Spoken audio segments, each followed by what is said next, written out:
This is a fictional alternate timeline for entertainment. It's not news, not advocacy, and not a claim about real events.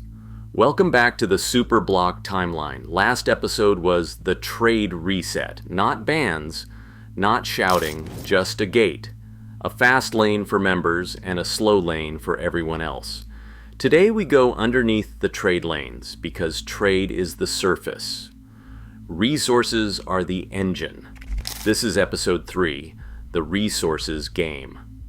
And one quick line for clarity.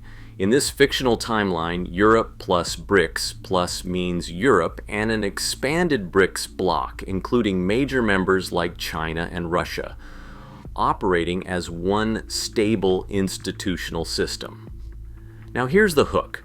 You can replace a supplier, you can reroute a ship, but you can't easily replace the things modern life is built from. Energy, food, fertilizer, critical minerals, industrial metals.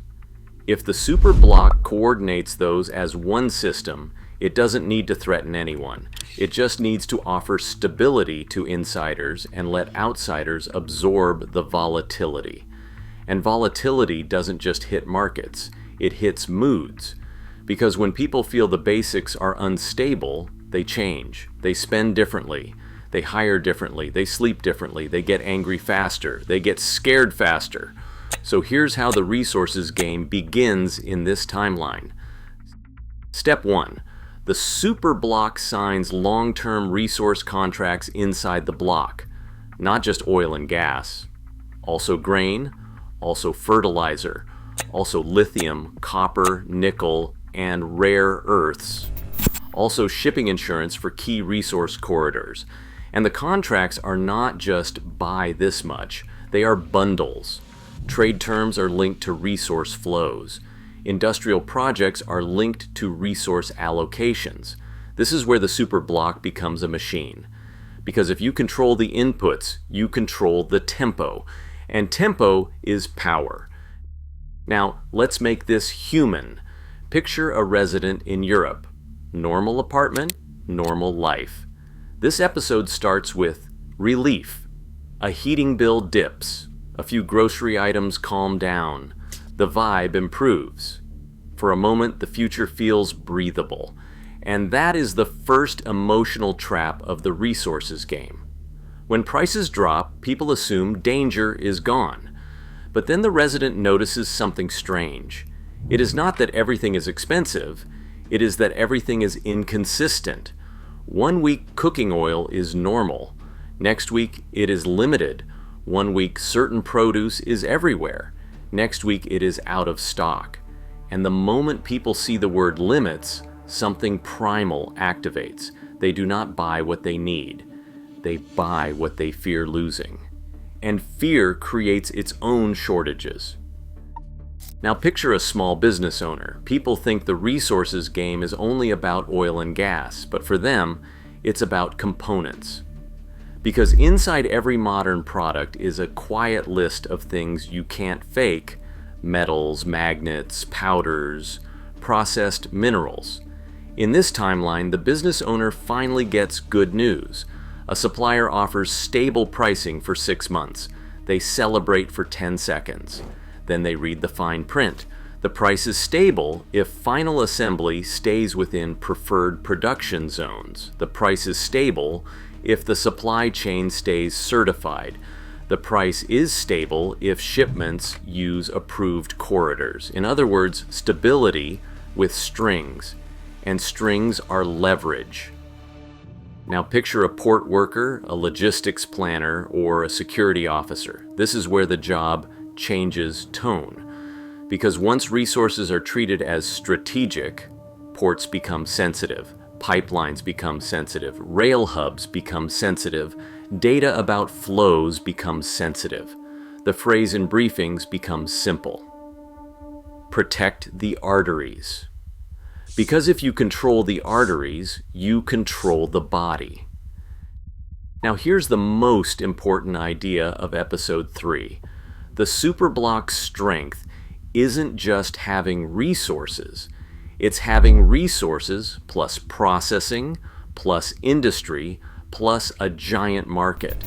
That combination is what creates real leverage, because raw materials alone are power, but processed materials are control. If you can mine it, refine it, manufacture it, and sell it, you don't just participate in the economy, you shape it.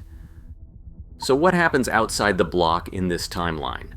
Outsiders face resource risk in 4 forms. First, price swings. Spot markets become more sensitive because a huge chunk of trade is now locked into long-term internal contracts. Second, insurance spikes. Anything outside guaranteed corridors costs more to move. Third, financing tightens.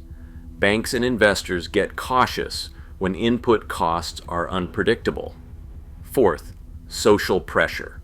When basics become volatile, leaders get blamed, even if they did not cause it.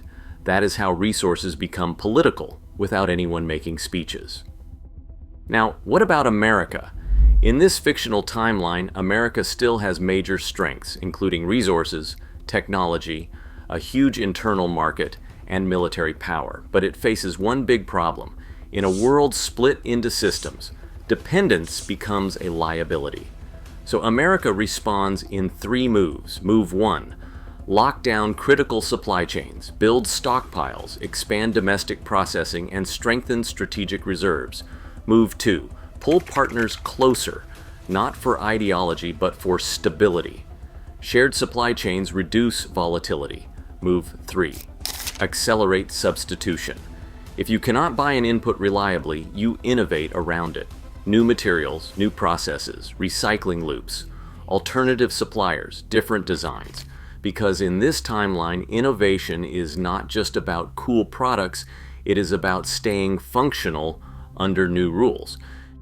Now, here is the emotional heart of this episode. Residents want stability for their families, not cheap prices for 1 week. Stability they can trust.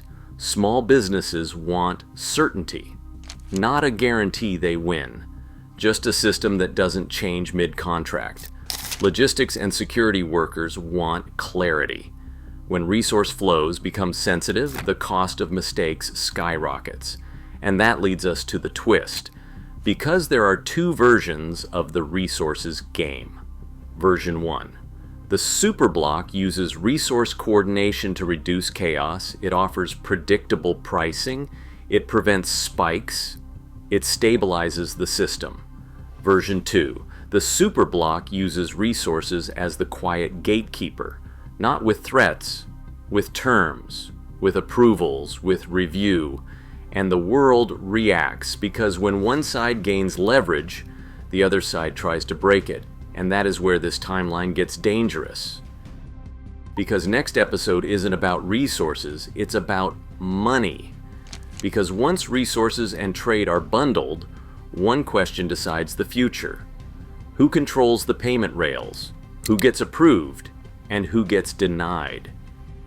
If you want episode 4, hit like so YouTube knows you want the next part, and subscribe so you don't miss it when it drops. And tell me in the comments, would you rather have stability with strings or freedom with volatility? Next episode, the money shift, and this is where the quiet power shows itself.